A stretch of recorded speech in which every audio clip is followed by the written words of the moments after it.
Hello again from Thegama on this 44th day of our confinement, but there is good news and there's odd sounds coming from outside. Children, since yesterday, are allowed to leave the house or go out of the house for an hour with their parents, and so yeah, you bet everybody was out there yesterday, and I've heard some today as well.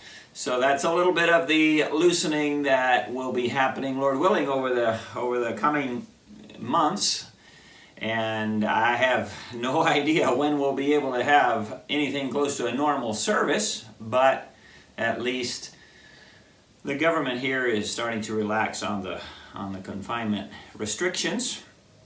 And this is probably the last week that I will do these Bible characters in confinement kind of theme, because running out of characters is one thing, and so I really don't know. Still praying about what to do, if to continue and how. So today I'm going to try and keep my name straight because it's pronounced differently in English and in Spanish, and I go backwards and forwards, but Jochebed is the best I can come up with.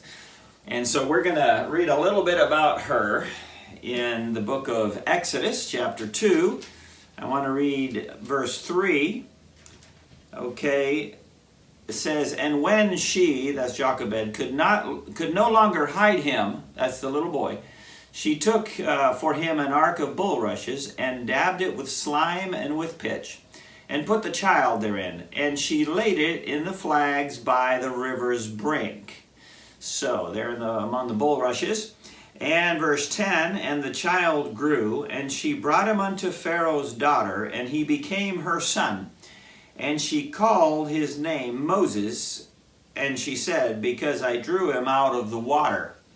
And then in chapter 6, verse 20, where we find out the name, "And Amram took him, Jochebed his father's sister, to wife, and she bare him Aaron and Moses, and the years of the life of Amram were 137 years. Okay, so the confinement theme is here in the 3 months that she hid her son instead of throwing him to be drowned into the river. And so Jochebed, I have labeled her here as a mother of heroes, or a mother of leaders at least. Moses, who became one of the greatest national leaders and legislators the world has ever known. Moses. And then, of course, Aaron, who became Israel's first high priest and the founder of the Aaronic priesthood, that line. That was a big thing.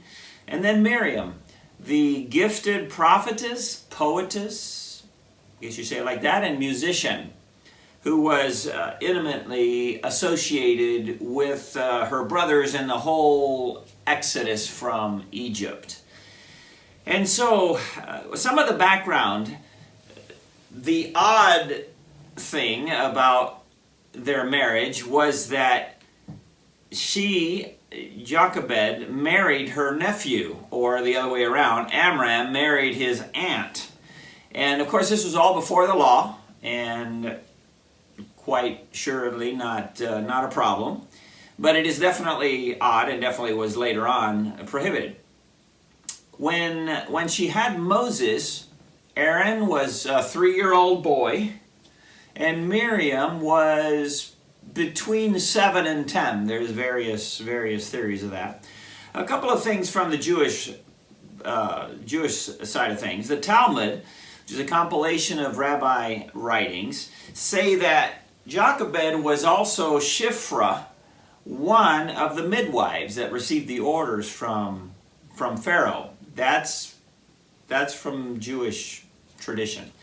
And it was also said that a rabbi by the name of Judah HaNasi would use her story to wake people up when they fell asleep during his lessons or his discourses, because he would start to tell them about a woman who had 600,000 children, or gave birth to 600,000, and she was referring to Moses being worth the 600,000 men, I guess, that left Exodus. So she's a bit of a hero in Jewish tradition as well.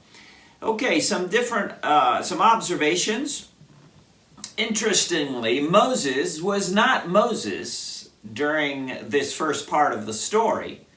He wasn't Moses until the daughter of Pharaoh named him, so I have no idea what his name was before that. I'm sure he had one, but apparently it wasn't Moses. Her name means Jehovah's glory or glorious. And then let's look for a little bit at Jochebed's determination.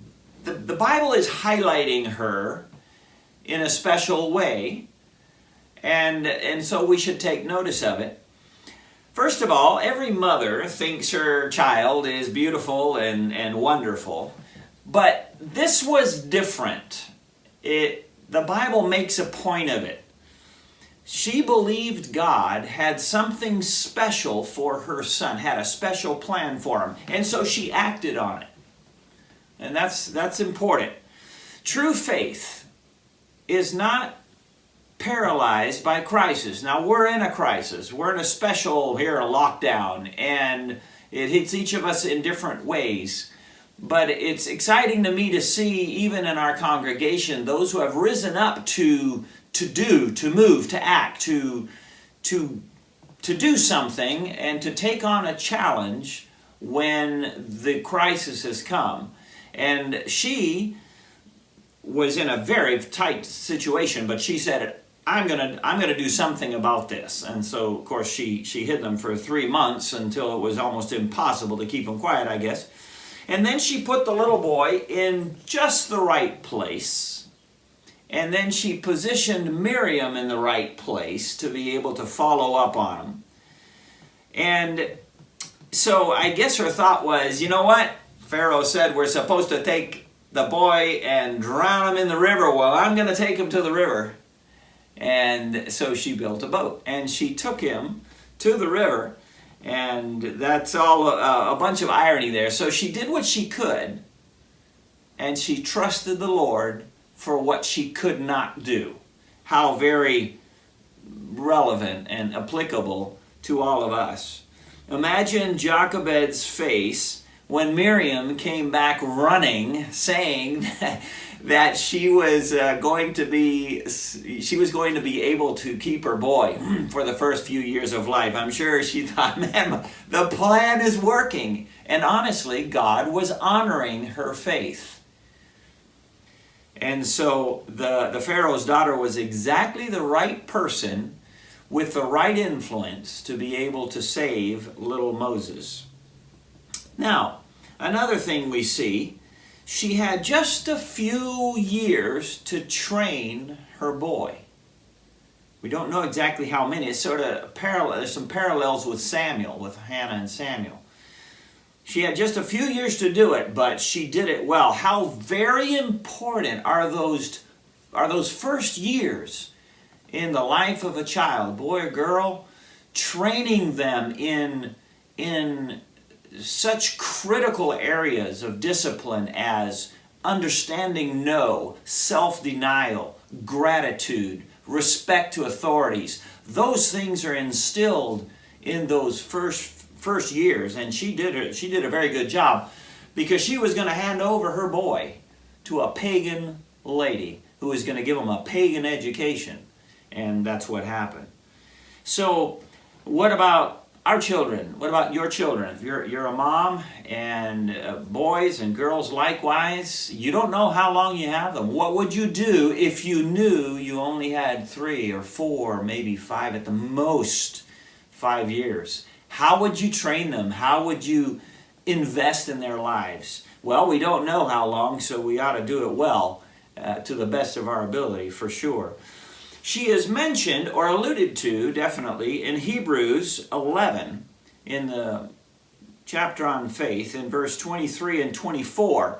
And what can we learn there? Well, I'm not going to read it now. You can read that for yourself. But in that passage, both of the parents' faith is highlighted, the couple together, even though in Exodus we see more her work, but it was both of them. And it says that they were not afraid of the king's command. So they were courageous, it says. Well, that obviously brings up the matter that there was a penalty for not killing your son. And it was obviously going to be, there was a death penalty associated with that. So they were running the risk of losing their lives by trying to keep their son alive. Another thing, and I didn't mention it, I think I forgot to mention it somehow, is that the Jewish tradition also believes, or maybe I did, that she was Shifra. Yeah, I mentioned that. That she was actually one of those involved in having to kill boys or not. Who knows? We don't know about that. Then the next thing about Hebrews 11 that we see about them, because it adds a little bit to the story that we didn't know, and that is, well, we see that their faith was transferred to Moses. Well, we can see that in Exodus too, I guess, but still, their faith was transferred to Moses in that there came a day when he clearly said, you know what, this is not my mother, Pharaoh's daughter, and that was an indirect compliment to his real mother, Jochebed. And then, as we come towards the end of this, there's a special trio moment that I would highlight. I think it's the best of the trio of the three siblings. Their best moment, at least recorded in the Bible, is in Exodus 15. And there's a song of Moses, but also Miriam with the ladies, and the words that she says, "Sing ye to the Lord, for he hath triumphed gloriously. The horse and his rider hath he thrown into the sea." And it mentions the three of them, Moses, Aaron, and Miriam, at that moment of celebration, celebrating to the Lord for the tremendous victory, the crossing of the Red Sea and the victory over the Egyptians. They were not a perfect trio. All three of them had clear weaknesses, and they failed. So they were human, but they were great. They were great men and women of God. And I'm sure that they were very, very proud of their parents, especially of their mom. And final thought here with Jochebed. She is that quiet, almost anonymous, behind the curtains woman heroine, or behind the curtains heroine in the Bible. And she stands or represents the millions and millions who through the centuries have fought the fight of faith in their little arena, and they've done it well.